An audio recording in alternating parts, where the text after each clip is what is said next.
Hi everyone.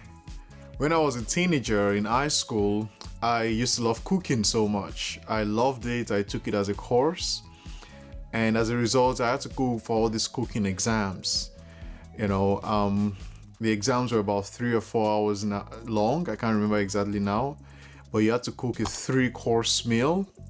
So a main dish, an appetizer, and something else in addition to that. So it was a three-course meal, and it was really fun. A lot of preparation went into it. I would think about it for weeks, and I would think about what kind of dishes I wanted to make, what kind of dessert I wanted to make, what kind of starters I wanted to make.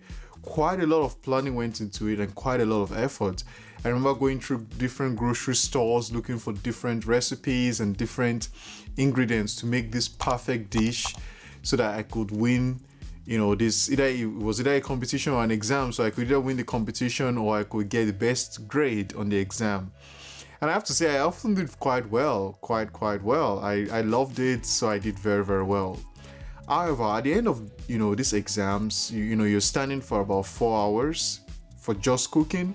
But besides that, you've been standing all day, right? You've got the judges that are there to judge your food. So at the end of it, they judge your food and everything, and they have some of it, and you get your grades, and you're very happy. Then you take all this delicious food, you take them home, and your family is excited. I grew up in a big family, so I have 4 other siblings and my 2 parents, so a family of 7.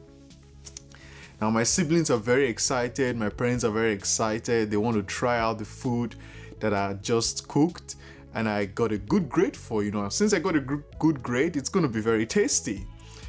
So I get home, I put all the dish on the dining table and everything, and my family just dive right in, and I'm so exhausted, so I go upstairs to sleep. But an hour or so later, I come back downstairs. I'm energized from having a good nap. I get to the dining table, all the food is gone. All of it.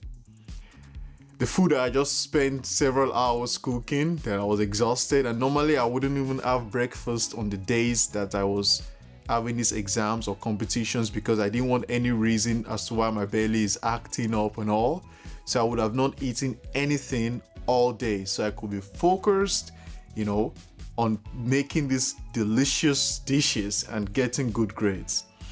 So by this time, it's around evening time, I'm starving.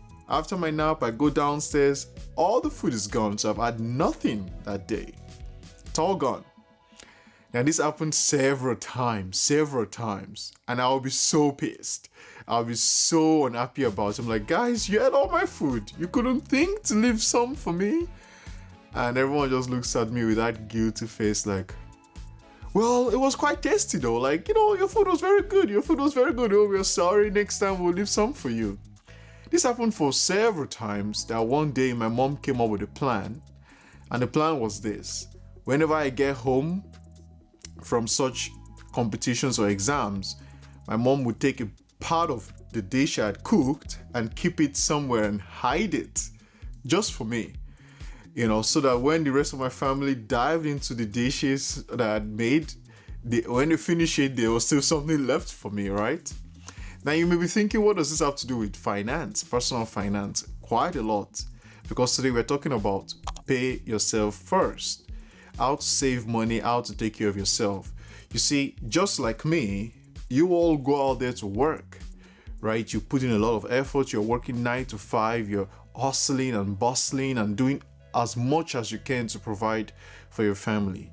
Then at the end of the month, your paycheck comes, and guess what? Your rent goes out, your car goes out, your health insurance goes out, all these other things go out, your kids, allowances go out. Everything is gone. That by the end of the month, you've got nothing for you, yourself, nothing saved, right? That's it. So you've just worked this entire month for every other person but yourself. That is not very good. That is not good at all, because it means all your labor is all for others. It's for the debt collectors, it's for Amazon, it's for Netflix, it's for your insurance companies, it's for your landlord, but not a single bit of it went into your pocket. You see, life shouldn't be that way. That's why you have to start this very good principle of paying yourself first. Now you may be thinking, what does that mean? Well, this is one of those golden rules in personal finance, and I'll explain it as simple as possible. Basically, when your money comes into your account at the end of the month, you should have predetermined a percentage of your salary that goes towards savings. So a minimum of 10%, minimum. I would even recommend 20% or more that goes directly towards savings. This is money that is going for you. And when I say for you, not to spend, but to invest or to save, right? So how can you implement this? The first thing you can do is to set a target of 1,000 francs or $1,000. But let's use francs since we're all in Switzerland. So 1,000 francs. So if you don't have any savings at this moment, you need to set a goal of saving 1,000 francs as fast as possible. So from your next paycheck, take a percentage of it, keep it. So if you can save 200 francs every month, that's in 5 months, you'll have your 1,000 francs. If you can save 500 francs every month, in 2 months, you'll have your 1,000 francs. You save this and you keep it in a separate account, and you have to automate it. You have to automate it. So number one, set a goal of the amount you want. Number two, automate it. So put a direct deposit in your account that says on this day, if you get your paycheck on the 25th, on the 26th, it goes out. It's in your other account, separate. You don't touch it. Now, the third thing you have to do is make sure that it's a fixed percentage.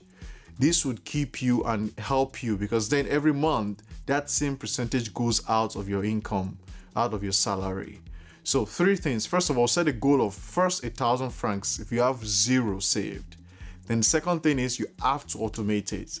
And lastly, let it be a fixed percentage.